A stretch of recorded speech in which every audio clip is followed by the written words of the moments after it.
Hi అండి.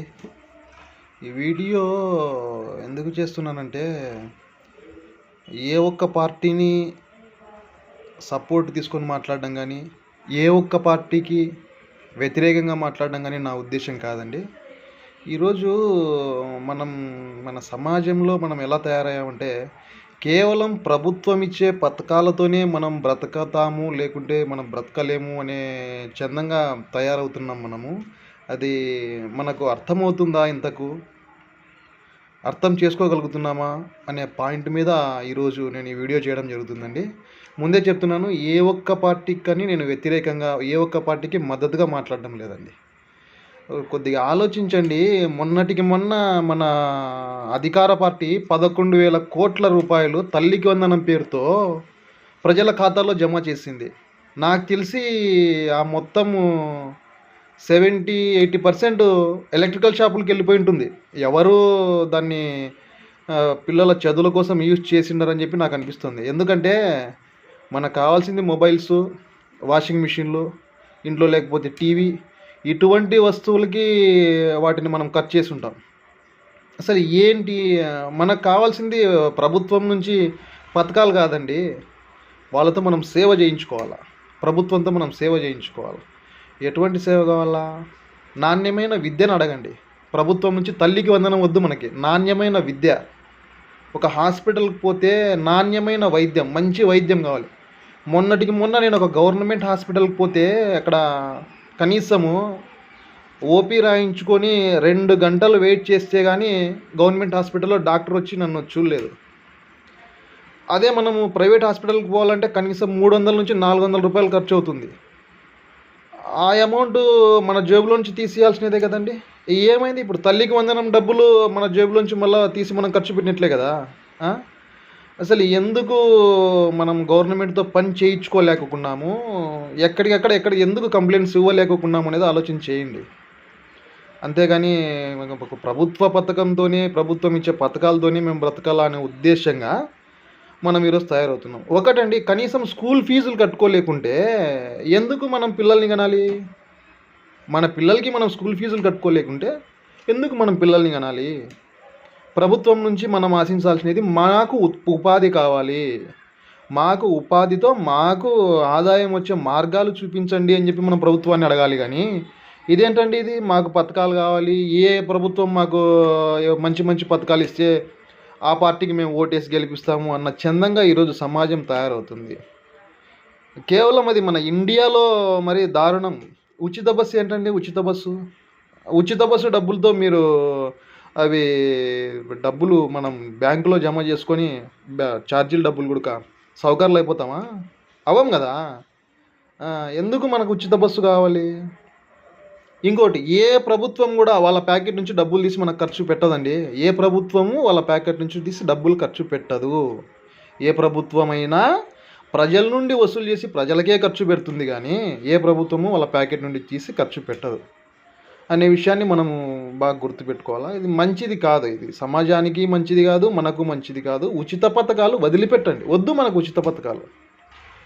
ఏం government ఇస్తుంది కదా, మనం ఎందుకు తినకూడదు అంటే, గవర్నమెంట్ ఇస్తుంది. గవర్నమెంట్ ఇచ్చి నీది ఎంత ఇచ్చిందో అంతకు డబ్బులు నీతో పిండుతుంది. అది నీకు అర్థమవుతుందా?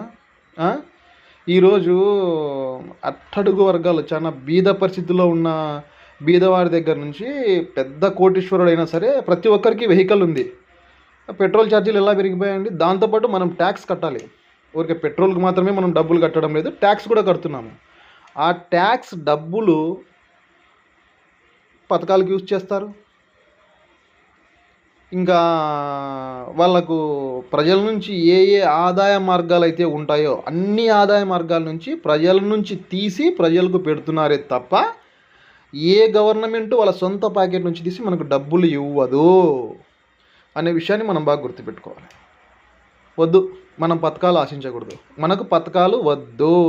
డియర్ అండ్ డేర్నెస్గా చెప్పేయండి, మాకు ఉపాధి కావాలి, మాకు మీ నుండి మంచి సేవలు కావాలి. అది విద్య కానీ, వైద్యం కానీ, వాటి నుంచి వచ్చేసి నిత్యావసర సరుకులు తగ్గించడం కానీ.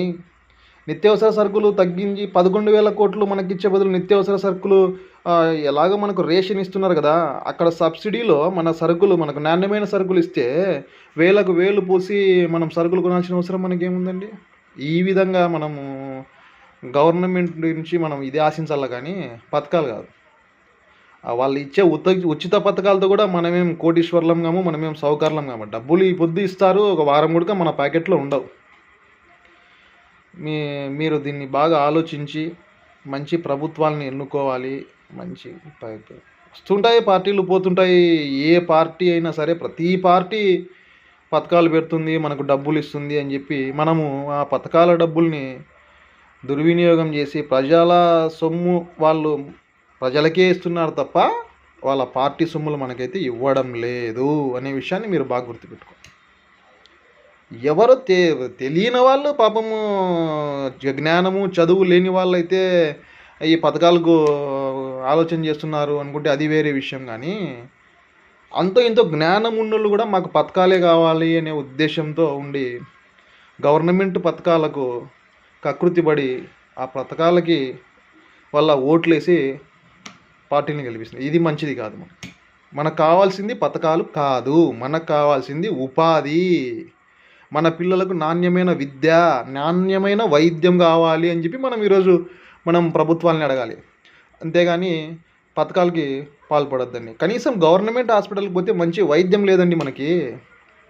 గవర్నమెంట్ స్కూల్లో మంచి విద్య లేదు. అది దాని గురించి ఎవరు అడగరు.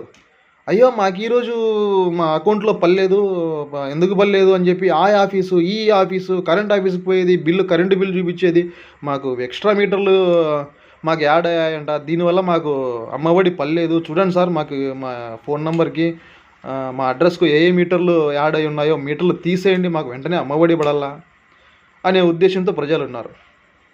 పక్కింటోడికి పడి ఈడికి పర్లేదంటే ఈడికి పెద్ద బాధ ఏం తెలుసా? వీనికి పర్లేదు అనేదానికన్నా పక్కింటోని పడింది మనకు పర్లేదనే బాధ ఎక్కువ.